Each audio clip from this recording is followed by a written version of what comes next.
What if I told you you're not running out of time, you're wasting it? Time is the only thing we all share and the only thing we all lose at the same rate. You can win back money, rebuild a business, even repair a relationship, but you will never get back a single second that has passed. Every day you wake up with a full account of hours, and every night you spend them all, whether you meant to or not. Seneca warned, "It is not that we have a short time to live, but that we waste much of it." The problem isn't the length of life, it's the leakage. We treat time like an unlimited balance when, in truth, it's a burning fuse. We waste minutes waiting for the right moment, hours trapped in distractions and years chasing the wrong things. The Stoics were brutally honest about time because they understood its fragility. They practiced Memento Mori. Remember you will die, not as morbid pessimism, but as fuel for living awake. To remember death is to see life clearly. When you realize how little is promised, every breath feels like a gift, not a given. Marcus Aurelius, the emperor-philosopher, reminded himself daily, "You could leave life right now. Let that determine what you do and say and think." He wasn't being dramatic. He was being awake. He knew that death doesn't wait for the perfect time. It arrives quietly and usually uninvited. That awareness didn't make him anxious, it made him precise. We live in an age where distraction has become a religion. We scroll, refresh, and compare while the clock keeps ticking. Seconds turn to minutes, minutes to hours, hours to regret. We keep saying, "I'll start tomorrow," as if tomorrow were guaranteed. But tomorrow is a rumor. All you ever truly own is this moment, the one you are in right now. Look at how people treat their phones. They panic when the battery drops to 10%, but waste their lives at 1%. We check battery percentages more often than we check how we spend our days. The Stoics would have called that madness. Seneca wrote, "It is not that we are given a short life, but that we make it short by wasting it." Every moment you trade for mindless noise is a moment you will never get back. Time isn't just passing, it's being spent. You are its investor. And the question is, what return are you getting? Are you building something meaningful with it, or are you letting it evaporate into routine? The truth is uncomfortable. Most people don't live, they just exist between obligations. They survive Monday to Friday and call that living. But the Stoics didn't just count the days, they made the days count. They understood that time isn't measured by length but by depth. 1 hour of conscious living, fully present, has more life than a decade of half attention. When Marcus Aurelius woke, he reminded himself that each sunrise was an opportunity to serve, to think, to grow, to become a little more just, a little more kind, a little more awake. Imagine if you lived like that. Imagine if you woke up knowing that your time wasn't infinite and that every moment mattered. Would you still waste your morning doom scrolling? Would you still wait for motivation to arrive before you start working on your dream? Or would you finally begin? Time doesn't owe you another chance. The hour you're in now is the only one guaranteed. You don't need to rush, but you do need to begin. Because the clock doesn't stop when you hesitate. It doesn't pause while you plan. It keeps moving. Every minute you delay becomes another piece of your life you gave away without meaning to. We're always preparing to live. Preparing for the right time, the right place, the right feeling. But preparation has become a disguise for procrastination. The Stoics knew that waiting for perfect conditions was the same as waiting for never.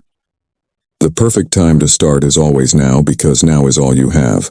Seneca wrote, "While we wait for life, life passes."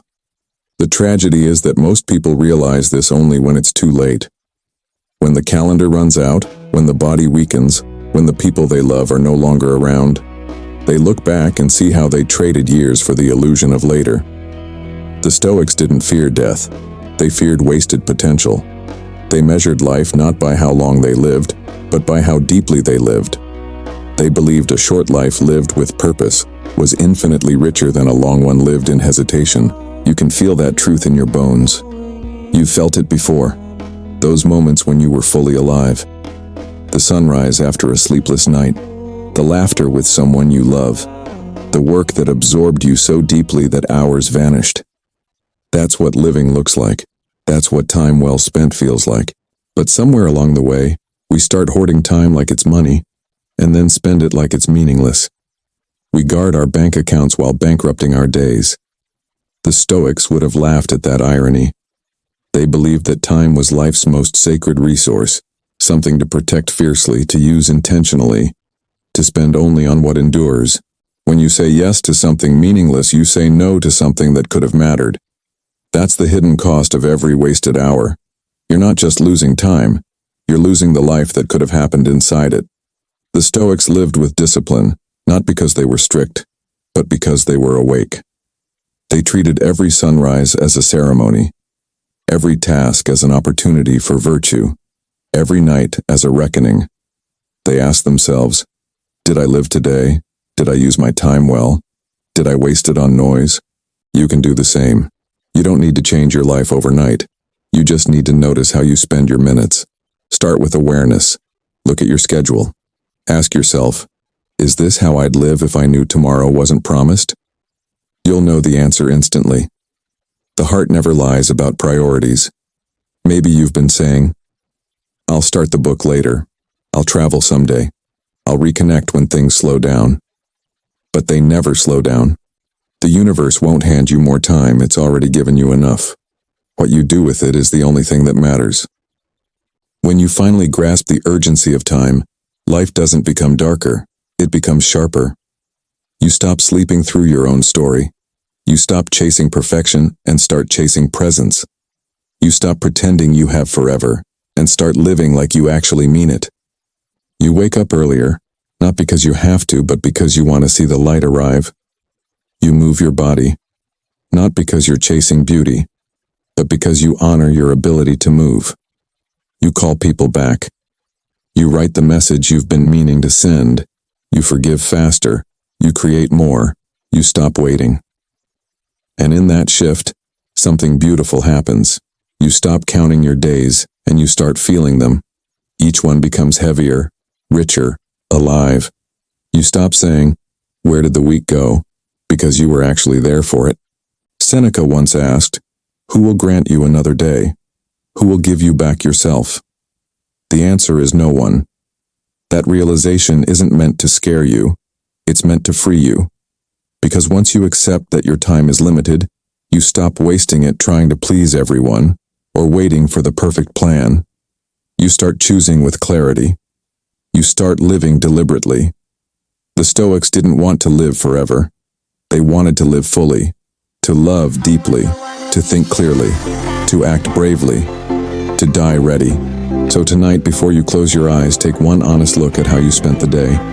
Did you build something real? Did you grow? Did you show up for the people who matter?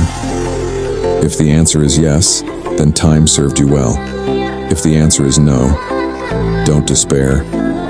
Tomorrow, if it comes, is another chance to live like you mean it. Time isn't running out, it's moving, and it's asking one simple question. Are you coming with me? So maybe time isn't your enemy, it's your mirror. It shows you where your attention goes and what you truly value. Every hour you waste is a story you never told. Every moment you own is a life you actually lived. The Stoics didn't rush, but they didn't wait either. They acted, here, now, fully awake. Because tomorrow is an idea, not a promise. So when this video ends, don't just feel inspired. Act. Make the call. Write the first line. Take the first step. Because time is moving, with or without you. If this message spoke to you, subscribe and share it with someone who needs to wake up to their own life. You don't need more time. You just need to start using the time you already have.